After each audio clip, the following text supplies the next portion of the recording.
তাজা মাছ তো সবাই খেয়েই থাকো, এরকম করে শুটকি মাছ রান্না করে খেয়ে দেখো। এই যে দেখো, এই মাছগুলো সমুদ্রের মাছ। আমাদেরকে একজন উড়িষ্যার এক মহিলা আমাদেরকে দিয়েছে। তো মাছগুলো দেখো বড় বড় পিস করা এরকম করেই ছিল, কাটাই ছিল এরকম।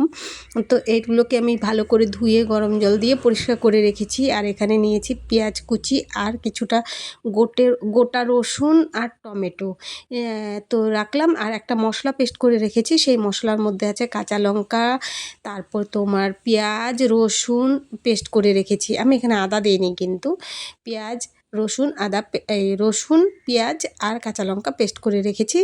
তো মাছগুলোকে আমি আগে ভেজে নিচ্ছি। আমি ভাবলাম সমুদ্রের মাছ তো হয়তো নুনটা বেশি থাকবে মাছের মধ্যে, তাই আমি আর নুন হলুদ মেখে কিন্তু ভাজিনি, শুধু ভেজে নিয়েছি। কিন্তু ছিল না, খেতে দারুণ ছিল।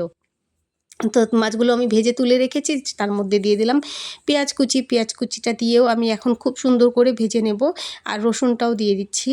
রসুনটা দিয়ে আমি এখন খুব সুন্দর করে, এই গোটা রসুনটা খেতে কিন্তু দারুণ লাগে তরকারির মধ্যে, যেমন মাংসর মধ্যে দিলে ভালো লাগে গোটা রসুন, তো এখানে দিলেও কিন্তু। আর তার মধ্যে দিয়ে দিলাম মশলাটার মধ্যে অল্প নুন হলুদ আর লঙ্কা গুঁড়ো। তো দেখো আমার পেঁয়াজটা কিন্তু ভাজা হয়ে গেছে। এখন দিয়ে দিব টমেটো কুচিটা দিয়েও আমি খুব সুন্দর করে ভেজে নেব।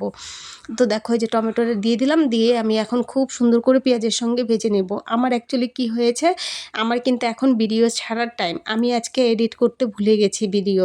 তো এখন আমার যখন ভিডিও ছাড়তে গেলাম তখন দেখি আমি কিন্তু এডিটই করিনি, তারপরে এখন আবার এডিট করছি, এখনই ছাড়বো।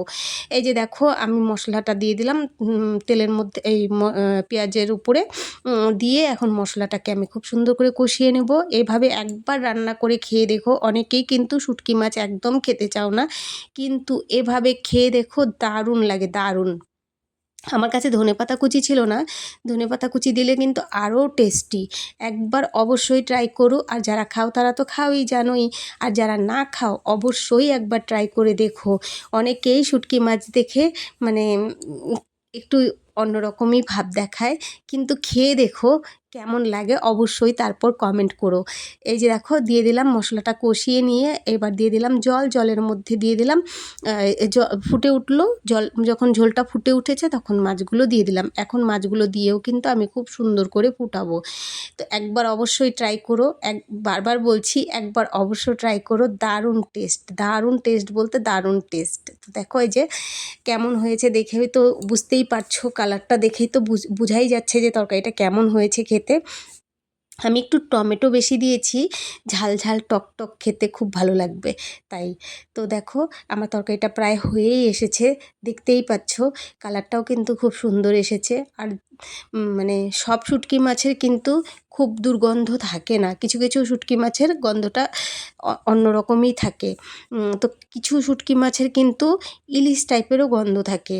তো একবার অবশ্য ট্রাই করে দেখো। আর এটা মনে রেখো, তাজা মাছের থেকে কিন্তু শুটকি মাছের দামটা বেশি। এই যে দেখো নামিয়ে দেখিয়ে দিলাম, কেমন হয়েছে অবশ্যই কমেন্টে বলো।